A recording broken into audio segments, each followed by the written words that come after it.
วัสดีค่ะคลิปนี้นะคะแม่ค้าใช้ Face Earring Mode 52 ค่ะทั้งหล่อ UV พร้อมเพ้นท์กันเลยแม่พิมพ์ตัวนี้ใช้กับ UV Resin ได้นะคะก็มาผสม UV Resin กันค่ะวันนี้ก็ใช้ UV Resin Crystal Clear Fast นะคะ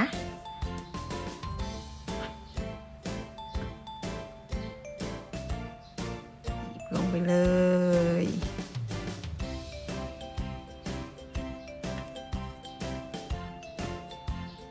ใช้สีขาวทึบค่ะ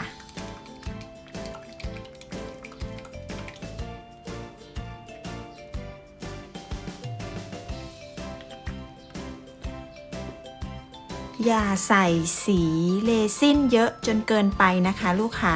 เพราะถ้าลูกค้าใส่เยอะเนี่ยค่ะส่งผลทำให้ชิ้นงานไม่แห้งสนิทนะคะแล้วก็แห้งช้าด้วยค่ะ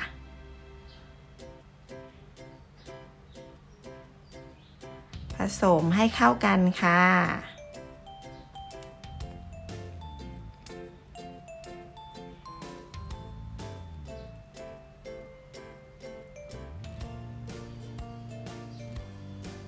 เห็นไหมคะลูกค้า UV Resin Crystal Clear Fast ของทางร้านนะคะเนี่ยค่ะ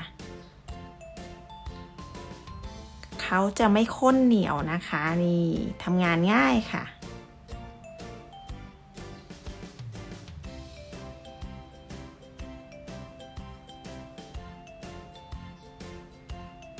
พอเราผสมแล้วใช่ไหมคะมันจะเกิดฟองอากาศอย่างนี้เลยก็ให้ใช้ปืนไฟค่ะลนก่อนค่ะ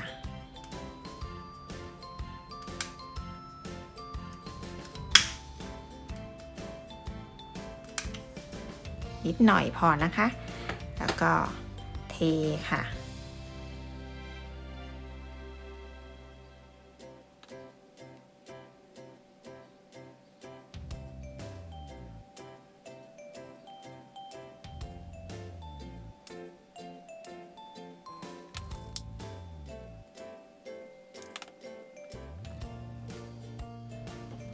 วันนี้แม่ค้าใช้เตาอบ UV LED แบบเครื่องใหญ่ค่ะตัวแรงเลยเพราะว่าจะได้แห้งเร็วๆแล้วก็ทั่วถึงนะคะไม่รอนานเนาะตัวนี้แม่ค้าใช้120 วัตต์เลยค่ะ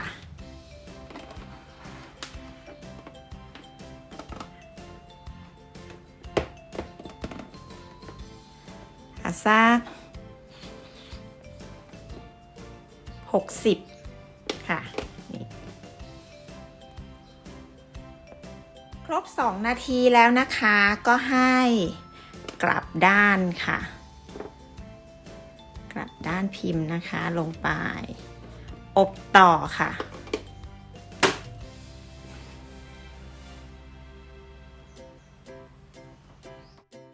ด้านหลังครบเวลาแล้วนะคะ2 นาทีสรุปคือใช้เวลาหน้าหลัง4 นาทีนะคะเพื่อความแห้งชัวร์เลยแห้งแล้วนะคะ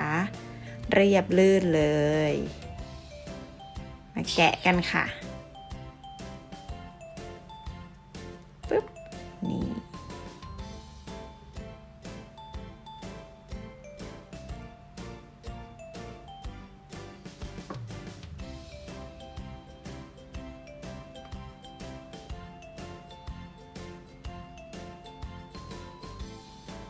ขั้นตอนต่อไปก็เพ้นท์อย่างสนุกสนานกันค่ะ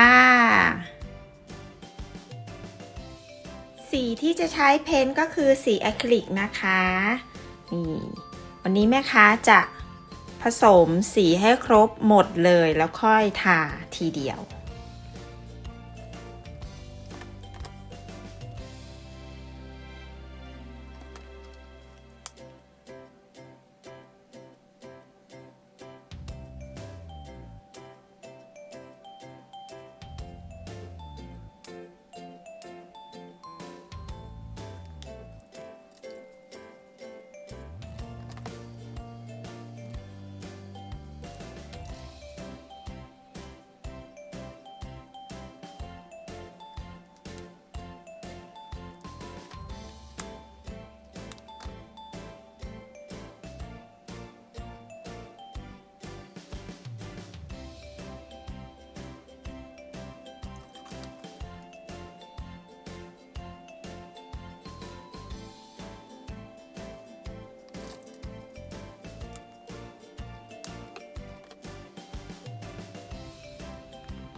สีที่จะใช้เพ้นท์ครบแล้วนะคะ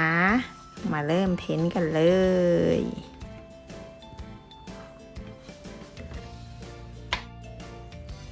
อุปกรณ์ค่ะ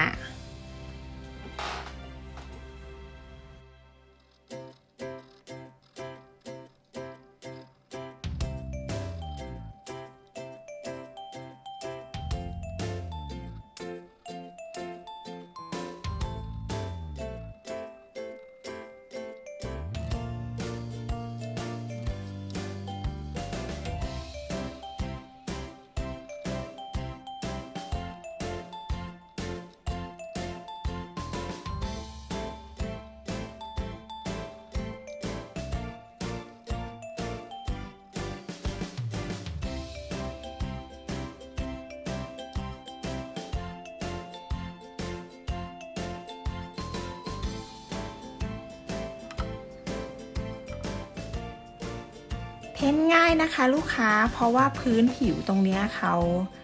ด้านๆค่ะแล้วก็มีขอบเส้นสูงๆขึ้นมากั้นสีให้เราด้วยค่ะ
รอแห้งก่อนนะคะแล้วค่อยทาตาสีดำค่ะสีแห้งสนิทแล้วนะคะเราก็จะมาเช็ดทำความสะอาดสีที่เราเพ้นเลอะเส้นนะคะ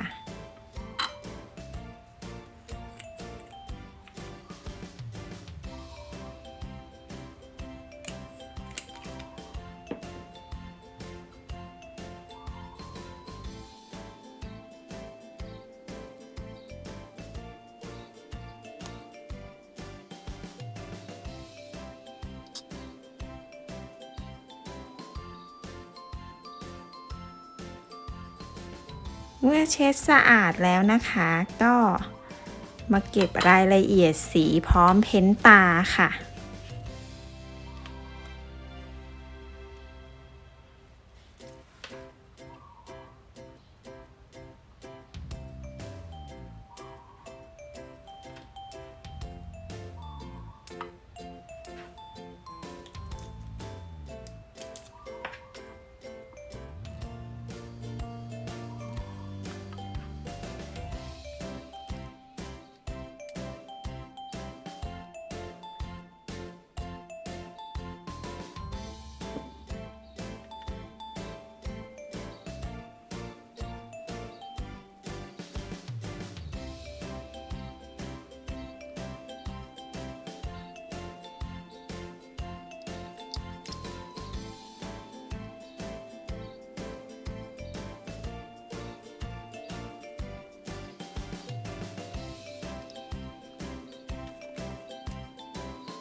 พ้นเสร็จเรียบร้อยแล้วค่ะนี่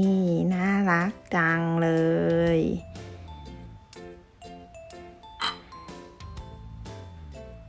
เดี๋ยวแม่ค้าจะปัดแก้มด้วยก็ใช้สีทาตาก็คือเครื่องสำอางของเรานั่นเองอุ้ยปุ๊บอุ้ย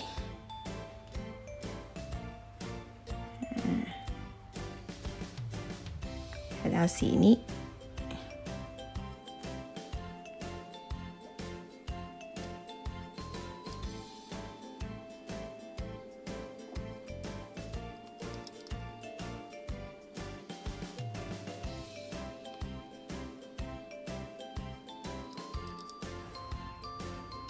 เท่านี้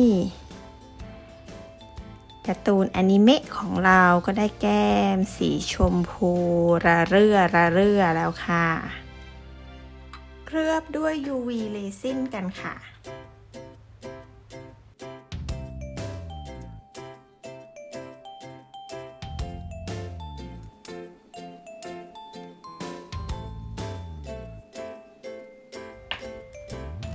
โรยกากเพชรลงไป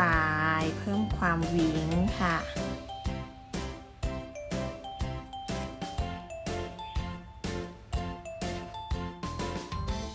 ขอตกแต่งด้วยท็อปปิ้งซากุระ1 อัน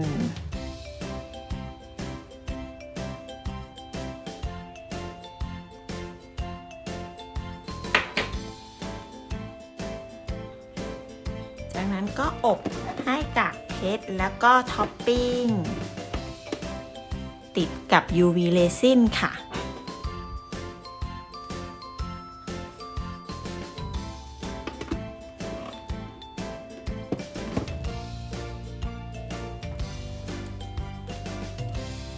เคลือบรอบ2ค่ะ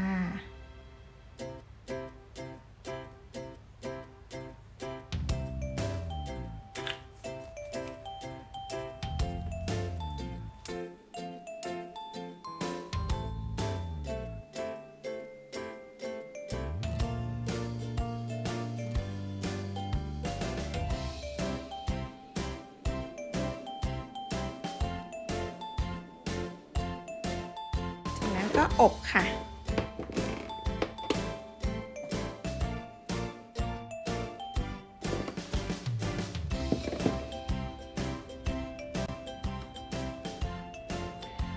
เช็คกันนะคะโหเรียบลื่นแล้วค่ะแม่ค้าใช้เครื่องอบวัตต์สูงนะคะก็เลยแห้งเร็วค่ะตัวนี้ใช้ไปแค่1 นาทีเองค่ะ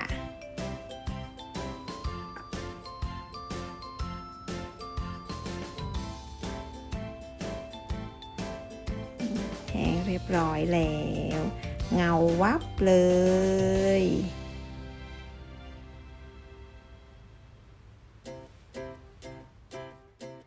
แม่ค้าประกอบเป็นต่างหูเรียบร้อยแล้วค่ะมีลูกปัดห้อยเสริมความน่ารักด้วยตัวนี้ใช้สีขาวทึบนะคะมาดูสีน้ำตาลทึบกันบ้างค่ะก็จะได้อารมณ์แบบนี้เลย